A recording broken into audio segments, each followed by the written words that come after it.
Սադ նովա 37 բակի սիրելի բնակիչներ, ողջունում եմ բոլորիդ, և մենք հիմա ինչ ենք քննարկում, և կուզենայի այս քննարկումը փոխանցել ձեզ, և եթե դուք այլ ինֆորմացիա ունեք, կուզենայինք նաև այդ ինֆորմացիայով կիսվեիք մեզ հետ, եթե ոչ այսօր այլ մի պատեհ առիթով։ Ես նոր գործընկերների հետ քննարկում էի և ասում էի, որ ընդհանրապես մեր երկրում ընդունված է Խորհրդային Միությունը համարել չափանիշ որպես զարգացման ամենաբարձր դինամիկայի։ Եվ մենք դա ընդունում ենք, որ Խորհրդային Միության ժամանակ, ժողովուրդը ասում է Դեմիրճյանի ժամանակ, այդ ավելի ընդունված է։ Խորհրդային Միության ժամանակ Խորհրդային Հայաստանը ինդուստրիալիզացիայի և զարգացման մեծ տեմպեր է ունեցել, ինչը իհարկե անառարկելի է և այդտեղ որևէ կասկած չկա։ Բայց առավոտից և երեկվանից մինչայլոց, տենց չգիտեմ ինչ-որ պատճառով մտքերը սկսեցին զարգանալ այդ ուղղությամբ և առաջինը թերևս բարակարում էր, որ ես ասացի, որ մենք շատ ենք խոսում, որ այո Խորհրդային Միությունը դպրոցներ է կառուցել և դա ճիշտ է, խորհրդային ժամանակ ամենամեծ ցանցն է կառուցվել դպրոցների և դա ճիշտ է, բայց օրինակ այն դպրոցները, որ մենք այսօր Հայաստանում կառուցում ենք, Խորհրդային Միությունում այդ մակարդակի դպրոցներ երբեք չեն եղել, Խորհրդային Հայաստանում այդ մակարդակի դպրոցներ երբեք չեն եղել, ընդ որում ես սա չեմ ասում քննադատության տրամաբանության մեջ, այդ ժամանակը եղել է այդպիսի ժամանակ և այդ ժամանակ ստանդարտները եղել են այդպիսի ստանդարտներ, բայց փաստն այն է, ես ուզում եմ ասեմ, որ հիմա այլևս մենք կամ հատում ենք, կամ հատել ենք այն գիծը, որ այլևս Խորհրդային Միության հետ չպետք է համեմատվենք, մենք պետք է արդեն մեզ հետ համեմատվենք, որովհետև ես այսօր նայում եմ բակերով անցնում ենք, ինչի մենակ այսօր Աջափնյակում ենք եղել, Էրեբունիում ենք եղել, Շենգավիթում ենք եղել, և Երևանը, մայրաքաղաքը, այս մակարդակի խաղահրապարակներ, երեխաների համար ենթակառուցվածք երբեք չի ունեցել, և սա նոր կյանքի մասին է, սա այն ինչ որ մենք անվանում ենք նոր Հայաստան, այն ինչ որ անվանում ենք իրական Հայաստան, այս ամեն ինչը իրական Հայաստանի գաղափարաբանության և գաղափարախոսության մասին է, և խոսքը միայն երեխաների մեզ մասին չի, չեմ ասում, և խոսքը միայն խաղահրապարակների մասին չի, այսօր մեր երեխաները ստանում են մանկապարտեզներ, որ նախկինում երբեք չեն ունեցել, ստանում են դպրոցներ, որ նախկինում երբեք չեն ունեցել, այդ դպրոցներով ստանում են լաբորատորիաներ, որ նախկինում երբեք չեն ունեցել, այդ դպրոցներով ստանում են խաղահրապարակներ, ֆիզկուլտուրայի դահլիճներ, որ նախկինում երբեք չեն ունեցել, նախկինում երբեք որևէ դպրոցի ֆիզկուլտուրայի դահլիճին կից ցնցուղներ և լողարաններ չեն եղել Հայաստանի Հանրապետությունում։ Մենք այսօր նոր դպրոցները կառուցում ենք այդ ստանդարտով և պետք է հաշվի առնել, որ մենք 300 դպրոց 500 մանկապարտեզ ծրագիրը այսօր սկսել էինք, մենք մտածում ենք, որ 300 դպրոցի մասին է խոսքը, բայց ակնհայտ է, որ 300 դպրոց ծրագիրը դառնալու է 1300 դպրոց ծրագիր և բոլոր մեր դպրոցներում այո մեր աշակերտները ունենալու են ցնցուղներ, ունենալու են լողարաններ, բայց կարևոր է նաև դպրոցից դուրս մեր աշակերտները ունեն առողջության, մինչև 18 տարեկան երեխաներ ունեն առողջության ապահովագրություն և ծնողների հոգսը կամ մտավախությունները, բոլոր ծնողներն էլ միշտ մտավախություն են ունենում երեխեքի առողջության հետ կապված, առնվազն այդ հոգսի մի մեծ մասը իրենց պետությունը վերցրել է իր վրա, այսօր պետությունը կիսում է ծնողների հոգսը, գումարած դրան, այսօր պետությունը կիսում է նաև զավակների հոգսը, ովքեր ունեն 65 պլյուս տարիքի ծնողներ և առողջության ապահովագրության համակարգով մենք նաև այդ զավակների տարիքով ծնող ունեցող զավակների հոգսի մի զգալի մասն ենք վերցրել պետության վրա և սա շատ կարևոր և էական փոփոխություն է, բայց ինչով ենք մենք այդ ամեն ինչը արել, մենք արել ենք 2018 թվականին մեր ստանձնած պարտավորությունը կատարելով, մենք 2018 թվականից այո,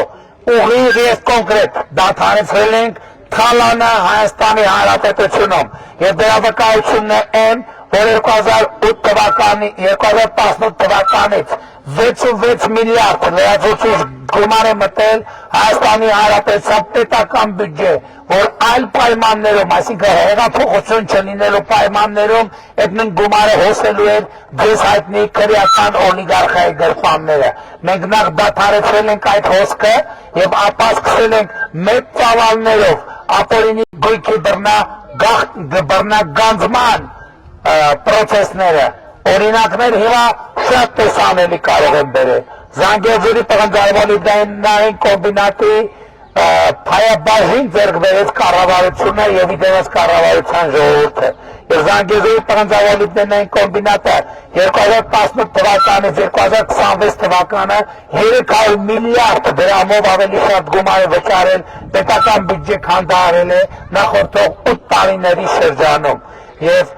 հաջորդիվ մենք կոպեկներով ծիծաղելի սեփականաշնորհված Հայաստանի էլեկտրական ցանցերը հիմա այլևս դե ֆակտո պետական սեփականություն է եւ ըստ էության առաջիկայում անխուսափելիորեն կդառնա նաեւ դե յուրե պետական սեփականություն։ Ես պրոցեսի արդյունքում էր, որ մենք բացահայտեցինք, որ այսօր որոշ կալուգացի եւ ոչ միայն կալուգացի օլիգարխներ, ովքեր ներկայանում են որպես բարեգործ, այդ մարդիկ մեր մանկապարտեզների վրա հոսանքի ավել փող են գրել, այդ փողը գրպանել։ Մեր զորամասերի վրա հոսանքի ավել փող են գրել, այդ փողը գրպանել։ Ըստ էության մեր ողջ բնակչության վրա հոսանքի ավել փող են գրել եւ փողը գրպանել։ Մենք 30 տարիների ընթացքում տասնյակ հարյուրավոր ռեպորտաժներ ենք տեսել, թե ինչպես այդ նույն քրեա օլիգարխիայի ներկայացուցիչները իբր բակերում բարեգործական, չգիտեմ, խաղահրապարակներ են կառուցում։ Ես էլի ասում եմ, Հայաստանի բոլոր բարեգործ ճակերտավոր օլիգարխները կամ ճակերտավոր բարեգործ նախկին օլիգարխները թող ցույց տան, թող տանեն ցույց տան, որ Հայաստանի Հանրապետությունը որևէ տեղ այս բակի նման, որը կառուցվել է Երևանի քաղաքապետարանի կողմից, գոնե այս բակին, այս խաղահրապարակին կիլոմետրով մոտիկ որևէ բան են կառուցել։ Չկա տենց բան, չի կարող լինել։ Ընդհակառակը տասնյակ տեղերում եմ տեսել, որ տարել դպրոցների, չգիտեմ, մանկապարտեզների բակերում մի քանի ժանգոտ կտոր երկաթ են շպրտել, մի 15-20 հազար կամ գուցե 150 հազար դրամի, հետո դրա վրա 150 միլիոն դրամ իրանք գովազդ են արել։ Եվ այս երևույթներն է պատճառը, որ ես արգելել եմ, որ որևէ օլիգարխ տեղական թե դրսի այդ բարեգործականի անվան տակ մեր երեխեքին եւ մեր պետությանը ձեռ առնի։ Եվ ես ուրախ եմ դրա համար, որովհետեւ այսօր պետությունը, այսօր համայնքը կարող է հոգ տանել իր քաղաքացիների համար։ Եվ դա ամենակարևոր փոփոխությունն է, որ տեղի է ունեցել։ Ամենակարևոր փոփոխությունն է նա, որ հաղթահարվել է դիստանցիան պետության եւ ժողովրդի միջեւ, համայնքի եւ ժողովրդի միջեւ։ Եվ այսօր մեր շնորհակալ ժողովուրդը արած ամեն մի քայլի համար տասնապատիկ շնորհակալությամբ եւ երախտագիտությամբ վերադարձնում է։ Եվ սա ամենակարևոր արձանագրումն է։ Շարունակելով ապօրինի գույքի բռնագանձման թեման, ֆինանսների նախկին նախարարի Միացյալ Նահանգներում ապօրինի ձեռք բերված գույքը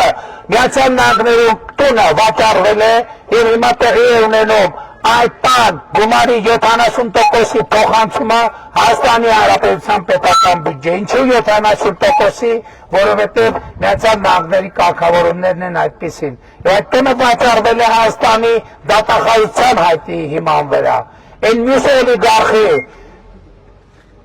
բելառուսամետ օլիգարխի, Փեսայի, Կոտայքի նախկին մարզպետ Կարապետ Գուլերյանի տունը չէ, չգիտեմ ինչա դղյակա թե ինչա ապարանքա ամրոցա, այլևս իր սեփականությունը չէ, այլ Հայաստանի Հանրապետության, այսինքն Հայաստանի Հանրապետության ժողովրդի սեփականությունն է։ Այս ընթացքում մենք տասնյակ հարյուրավոր այգիներ եւ զբոսայգիների տարածքներ ենք վերադարձրել համայնքներին, տասնյակ հազարավոր հեկտարներով անտառներ ենք վերադարձնել, տասնյակ մանկապարտեզներ, այդ մարդիկ մանկապարտեզ սեփականաշնորհողներ են,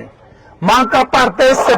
Մանկապարտեզների մի մասը սեփականացրել են, այնպես մասը վրա էլ հոսանքի ավեն, փող են դրել եւ այդ փողը կերել են, լափել են բարից բոնի մաստով։ Եվ այդ մարդիկ Հայաստանի Հանրապետությունում պետքա դեռ քաղաքականությամբ զբաղվելու, դեռ հայրենիքի մասին խոսելու, դեռ ժողովրդի մասին խոսալու հնարավորություն ունենան, չպետք է ունենան այդ հնարավորությունը։ Եվ ես ասում եմ, Հայաստանի Հանրապետության ժողովրդի պատվի հարցն է, որ այդ Հայաստան անունը գողացած այդ երեք ուժերը, որոնք հորջորջվում են Բարգավաճ Հայաստան, Ուժեղ Հայաստան, Հայաստան դաշիկ, այս Հայաստան անուններն էլ ապօրինի սեփականաշնորհված գույքի նման, մենք պետք է իրանցից հետ վերցնենք 2026 թվականի հունիսի 7-ին, որովհետև նրանք Հայաստան անունը կրելու իրավունք չունեն, այդ մարդիկ Հայաստանը կեղեքողներն են, Հայաստանը թալանողներն են, բակ առ բակ, մանկապարտեզ ու մանկապարտեզ, եւ մենք 2010 թվականին հետևողականորեն աշխատել ենք, որ նրանց Հայաստանը թալանող ձեռները եւ գլուխները կտրենք եւ այդ գլուխները կտրելով եկել հասել ենք մնացել է վերջին 3 գլուխը եւ այդ վերջին 3 գլուխը մենք պետք է կտրենք 2026 թվականի հունիսի 7-ի խորհրդարանական ընտրություններում, բայց դա ժողովրդի որոշումն է, ժողովրդի որոշումը պետք է լինի եւ ժողովուրդը ինչ է որոշի, մենք հլու հնազանդ այդ որոշման կատարողն ենք, բայց մենք հարկ ենք համարում այս գաղափարը տեսակետը կիսել մեր ժողովրդի հետ, բայց այս ամենով հանդերձ ինչ որ ասացի շատ կարևոր է, բայց ամենակարևորը չէ, ամենակարևորն այն է, որ Հայաստանի Հանրապետությունում հաստատված է խաղաղություն եւ ես բոլորիդ ուզում եմ շնորհավորել հաստատված խաղաղության առիթով, շնորհավորում եմ բոլորիդ հաստատված խաղաղության առիթով։ Եվ այս ընտրությունների ամենամեծ նպատակը եւ իմաստը մեր 9 ամսյա խաղաղությանը տեր կանգնելն է, որովհետեւ 9 ամսյա խաղաղությունը նման է 9 ամսյա երեխայի, ինչով է նման, առաջինը որտեղ 9 ամսյա երեխա կա, այդ երեխան այդ ընտանիքի ամենակարևոր անդամն է եւ այդ ընտանիքի ուրախությունը եւ երջանկությունը, այդպեսին է նաեւ մեր խաղաղությունը եւ մեր ընդդիմադիրները պատերազմի եռագլուխ կուսակցությունը ուզում է, որ մենք այդ խաղաղությունը հանձնենք ուրիշներին, ուզում եմ մեր 9 ամսյա երեխային հանձնենք որբանոց, ուրիշների կամքին, ուրիշների խնամքին եւ սրա մասին է երաշխավոր հորջորջվող նրանց խոսակցությունը, բայց մենք ասում ենք ոչ, Հայաստանի պետությունը եւ ժողովուրդը այլևս հաղթահարել է այն վիճակը եւ մենք թույլ ենք տալիս, որ ուրիշները մեզ օգտագործեն ուրիշների դեմ եւ հետո դեն շպրտեն, մենք այլևս դա թույլ չենք տալու, որովհետեւ համոզված ենք, որ Հայաստանի Հանրապետությունում կա ժողովուրդ, կա քաղաքացի, որ կարող է տեր կանգնել խաղաղությանը եւ մեր կոչն է ձեզ 2026 թվականի հունիսի 7-ին գնալ ընտրական տեղամասեր եւ տեր կանգնել խաղաղությանը կատարելով ավելի ճիշտ ընտրական տեղամասում գործելով հետեւյալ դրամաբանությամբ ընտրություններ 2026-ին քվեարկում ենք 16-ին ընտրություններ 2026-ին քվեարկում ենք 16-ին ընտրություններ 2026-ին քվեարկում ենք 16-ին որովհետև պետությանը անկախությանը ապագային խաղաղությանը կենտրոն վարչական շրջանին Հայաստանի Հանրապետությանը Երևան մայրաքաղաքին փառք նահատակներին եւ կեցցե Հայաստանի Հանրապետությունը շնորհակալ եմ